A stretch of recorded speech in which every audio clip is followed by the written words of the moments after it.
நீங்கள் ஏதோ ஒரு கம்பெனியில் இன்டர்வியூ போயிட்டு சேர்ந்துட்டு அந்த சம்பளத்தை வாங்கி திருப்பி கட்டுறதுக்குள்ளே உங்களுக்கு போதும் ஆகிடும். அதனால் சம்மந்தப்பட்ட ஏற்கனவே கல்வி கடனை வாங்கி திருப்பி செலுத்திய நபர்கள் இருப்பாங்க. அது எல்லாமே ஒரு லிங்க் தான். அவங்க எல்லாமே வாட்ஸ்அப் குரூப் இருக்கும். இப்போ ஃபேஸ்புக்கில் எல்லாமே குரூப் வச்சுருப்பாங்க. அதனால் சம்மந்தப்பட்ட நபர்களை ஒருத்தர் அணுகிட்டு எத்தனை பேர் வாங்கியிருக்கிறாங்க, அவங்க திருப்பி செலுத்தும் போது அவங்களுக்கு என்னென்ன பிரச்சனைகள்லாம் வந்தது, எந்த வங்கியிலையோ நிதி நிறுவனங்களையோ செலுத்தும் போது ஓரளவுக்கு சுமூகமான செலுத்துறதுக்காக வழி கொடுக்குறாங்க, எந்த அதிகமாக ப்ரெஷர் கொடுக்குறாங்க, எந்த நிறுவனம் அதிகமாக ப்ரெஷர் கொடுக்குறாங்க, முறைகேடாக வந்து நடந்துக்கிறாங்க திருப்பி ரெக்கவரி பண்ணுறதுக்கு அப்படின்ற விஷயங்கள்லாம் கேட்டுட்டு அலசி ஆராய்ஞ்சிட்டு அதன் பிறகு நீங்கள் சம்மந்தப்பட்ட உங்களுக்கு பிடிச்ச ஒரு வங்கியிலையோ அல்லது ஒரு நிதி நிறுவனத்துலேயோ வந்து கல்வி கடன் வாங்குங்க.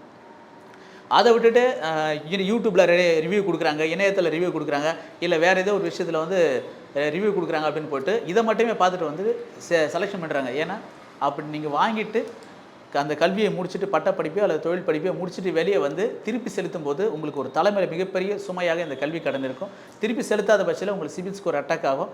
திரும்ப மீண்டும் வந்து அது ஒரு உங்களுடைய எதிர்காலத்தில் வந்து ஒரு பெரிய கரும்புள்ளியாக அமையும். நீங்கள் இப்போ லோன் வாங்குறதுக்கோ வேறு எல்லாத்துக்கும் அந்த மாதிரிலாம் பார்க்கணும் அப்படின்னா இது எல்லாமே அலசி ஆராய்ஞ்சிட்டு முறையாக கல்வி கடன் வாங்குங்க. அது முறையாக திருப்பி செலுத்த வேண்டிய கடமையும் நமக்கு இருக்குது.